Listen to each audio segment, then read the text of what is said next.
भजन नहीं करता तो फिर ऐसे व्यक्ति की प्रशंसा 4 पशु करते हैं। और 4 पशु करते हैं। एक होता है ऊंट।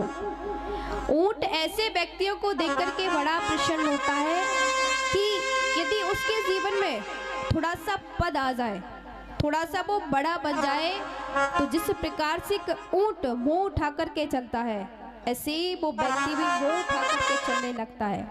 फिर ऐसे व्यक्ति को देख करके ऊंट बड़ा प्रसन्न होता है कि देखो हम भी मुंह उठा करके चलते हैं और ये भी मुंह उठा करके चलते हैं। इसलिए हमें कभी भी कितना भी बड़ा पद प्राप्त, कितनी भी बड़ी कुर्सी प्राप्त क्यों ना हो जाए, पर जीवन में अभिमान नहीं करना चाहिए। और फिर एक होता है कुत्ता।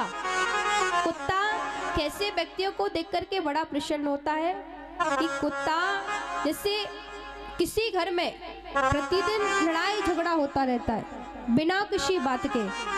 तो जैसे आपने देखा होगा यदि एक कुत्ता भौंकता है ना, तो उसको देख करके जितने खड़े होते हैं सबरे भौंकने लगते हैं। तो कुत्ता ऐसे व्यक्तियों को देख करके बड़ा प्रसन्न होता है कि हम भी बिना मतलब के लड़ाई करते हैं और ये लोग भी बिना मतलब की ही लड़ाई कर रहे हैं। इसलिए कुत्ता ऐसे व्यक्तियों को देख करके बड़ा प्रसन्न होता है। इसलिए जीवन में शांत रहना सीखिए, जितना हो सके प्रेम से बोलिए, सरल स्वभाव बनाइए, शांत स्वभाव बनाइए।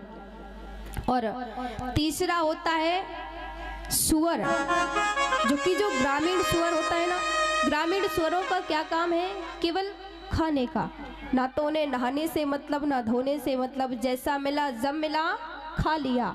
तो सुअर ऐसे व्यक्तियों को देख करके बड़ा प्रसन्न होता है कि ना तो नहाने का ढंग है, ना धोने का ढंग है, ना उठने का ढंग है, ना बैठने का ढंग है, जैसा जब मिला पा लिया।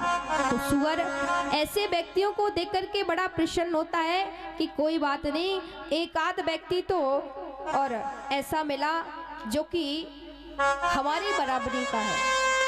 और फिर चौथे नंबर का होता है गधा। गधा क्या करता है?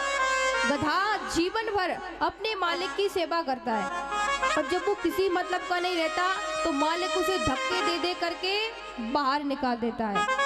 ऐसी हालत इन मनुष्यों की भी है कि जीवन भर वो अपने परिवार के लिए कितना काम करता है, पर जब वो किसी काम का नहीं रहता, केवल अपने बच्चों को और बात ही बताता है कि बेटा ऐसा करोगे तो अच्छे बन जाओगे, पर उनके लिए वो पिता ही, एक माँ ही बोझ लगने लगती है। तो ऐसे व्यक्तियों को देख करके गधा बड़ा प्रसन्न होता है कि जो गति हमारी हुई वही गति इनकी भी हुई। इसलिए जीवन में हमें मनुष्य शरीर मिला है, तो मनुष्य शरीर को पाकर के और जितना हो सके हमें उतने समय हरि का भजन करना चाहिए।